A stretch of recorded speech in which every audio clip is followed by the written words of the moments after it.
Hello students,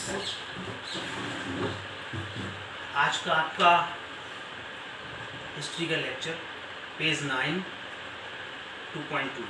students, 19वीं शताब्दी के यूरोप में जो लिबरलिज्म की आइडियोलॉजी थी या विचारधारा थी, वो सीधे सीधे तौर पर राष्ट्रीय एकता से जुड़ी हुई थी। ये शब्द लिबरलिज्म लैटिन भाषा के लिबर से लिया गया है, जिसका मतलब होता है फ्री या स्वतंत्र। स्टूडेंट्स, मिडिल क्लास के में जो नए लोग आए, उनके लिए लिबरलिज्म का मतलब था हर व्यक्ति की स्वतंत्रता, कानून के सामने सभी बराबर हैं। और राजनीतिक रूप से एक ऐसी सरकार जो कि सभी लोगों की सहमति पर बने। फ्रेंच रिवॉल्यूशन के बाद से लिबरलिज्म का मतलब था कि ऑटोक्रेसी या निरंकुश शासन को, राजा का निरंकुश शासन का अंत किया जाए, लोगों को मिले हुए सभी विशेषाधिकार, प्राइविलेजेस खत्म किए जाएं, और एक ऐसे कॉन्स्टिट्यूशन को बनाया जाए जो कि एक संविधान सभा में, एक पार्लियामेंट में लोगों के द्वारा चुने गए प्रतिनिधियों के द्वारा बने। फ्रेंड्स, 19वीं शताब्दी में लिबरल्स या उदारवाद के जो समर्थक थे, वो सभी अपनी प्राइवेट प्रॉपर्टी या किसी भी प्राइवेट प्रॉपर्टी के अधिकार के लिए भी आवाज़ उठा रहे थे। स्टूडेंट्स, वैसे तो कानून के सामने सभी लोग समान हैं, ये जो बात थी, ये सफरेज मामले में सही नहीं थी, क्योंकि हर व्यक्ति को वोट देने का अधिकार नहीं मिला हुआ था। अगर आप रिवोल्यूशनरी फ्रांस में देखें, जिसमें उस समय फ्रांस में ये जो लिबरलिज्म, या आप ये कहें कि डेमोक्रेसी का या फिर लिबरल गवर्नमेंट का, उदारवादी सरकार का पहला प्रयोग किया गया था फ्रांस में। स्टूडेंट्स, और उसमें वोट देने का अधिकार केवल उन्हीं लोगों को मिला हुआ था जिनके पास कोई प्रॉपर्टी थी, जायदाद थी। स्टूडेंट्स, जिनके पास कोई प्रॉपर्टी नहीं थी, या ऐसे लोग या जो उम्र में कम थे, या फिर महिलाएं, इन लोगों को कोई भी राजनीतिक अधिकार नहीं दिए गए थे, वोट देने का अधिकार नहीं था। केवल कुछ समय के लिए जैकोबिन क्लब्स के हर व्यक्ति को वोट देने का अधिकार मिला, लेकिन फिर भी नेपोलियन ने जाकर के इस सफरेज मूवमेंट को या फिर लोगों के वोट देने के अधिकार को और सीमित कर दिया, और उसने महिलाओं को अभ्यस्त मान कर के उन्हें उनके पिता या फिर उनके पतियों के देख रेख में कर दिया, और उन्हें वोट देने का अधिकार नहीं दिया। स्टूडेंट्स, पूरी 19वीं शताब्दी तक और 20वीं शताब्दी की शुरुआत तक महिलाएं और ऐसे लोग जिनके पास कोई राजनीतिक अधिकार नहीं थी, वोट देने का अधिकार नहीं था, उन लोगों ने अपने राजनीतिक अधिकारों के लिए मांग की और अपनी आवाज़ उठाई।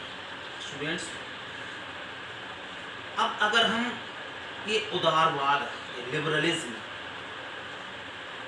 इसको अगर हम आर्थिक रूप से देखें तो क्या था? अभी ये राजनीतिक रूप से, अब आर्थिक रूप से लिबरलिज्म एक ऐसे स्वतंत्र मार्केट, ऐसे फ्री मार्केट के, स्वतंत्र बाजार की तरफदारी करता है या इसको करता है, जिसमें कि राज्य के द्वारा लगाए गए या किसी राजा या शासन के द्वारा लगाए गए सभी रेस्ट्रिक्शंस को या बाधाओं को खत्म करते हुए पूंजी या फिर सामानों का आदान प्रदान, आवाजाही, फ्लो सुनिश्चित किया गया। स्टूडेंट्स, 19वीं शताब्दी में लोगों की जो एमर्जिंग मिडिल क्लास, जो हम पहले डिस्कस कर चुके, जो इंडस्ट्रियलिस्ट नए नए आए, उनकी ये ज़बरदस्त मांग थी कि ये जो जितनी भी बाधाएं हैं बाजार, उन सबको खत्म किया जाए।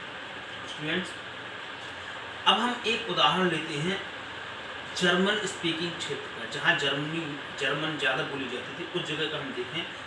आप भी कह सकते हैं कि जर्मनी की बात करें तो जर्मनी में शुरू क्या था कि 19वीं शताब्दी के पहले हाफ की बात करें तो नेपोलियन का जो भी प्रशासनिक मापदंड थे, नियर्स थे, उन्होंने स्टूडेंट्स पेज नंबर 10 बहुत सारे ऐसे सिद्धांत बनाए। अब वो सिद्धांत कैसे बने, क्योंकि उस समय जर्मन कन्फेडरेशन 39 स्टेट्स का एक राज्य था तो स्टूडेंट्स, और उस हर राज्य की अपनी अलग अलग करेंसी थी, अपने अपने अलग करेंसी नोट चलाया करते थे पूरे 39 राज्य स्टूडेंट्स। और साथ ही साथ उन सबके वजन तोलने की और लंबाई या दूरी नापने की अलग अलग यूनिट्स थी, अलग अलग इकाइयाँ थी। एक व्यक्ति अगर 1833 में, सपोज कीजिए अगर कोई व्यापारी 1833 में हैम्बर्ग से अगर न्यूरेमबर्ग जाता है अपना सामान बेचने के लिए, तो उसे लगभग 11 कस्टम बैरियर्स या आप कह सकते हैं टोल प्लाजा से गुजरना पड़ता था, और उसे हर प्लाजा पर, टोल प्लाजा पर, कस्टम बैरियर पर अपने जो फायदा था उसका 5% हर जगह देना पड़ता था। 33 की बात कर रही है, ठीक है। तो और ये सभी कस्टम ड्यूटी जो थी वो उस व्यापारी के सामान के वजन या फिर नाप के आधार पर लगाए जाते थे, और हर क्षेत्र का अपना अपना वजन नापने का और लंबाई या दूरी नापने का अलग अलग यूनिट या कैलकुलेशन हुआ करता था। स्टूडेंट्स, अगर मान लीजिए उदाहरण के लिए आप देखें कि इसमें बताया कि अगर कोई कपड़ा व्यक्ति बेचने जाता है, कोई व्यापारी, तो उसके जो कपड़े का नाप है वो अलग अलग जगह अलग अलग थी। कैसे कि अगर एक एल, यहाँ उस कपड़े की लंबाई नापने का जो यूनिट दिखी वो है एल।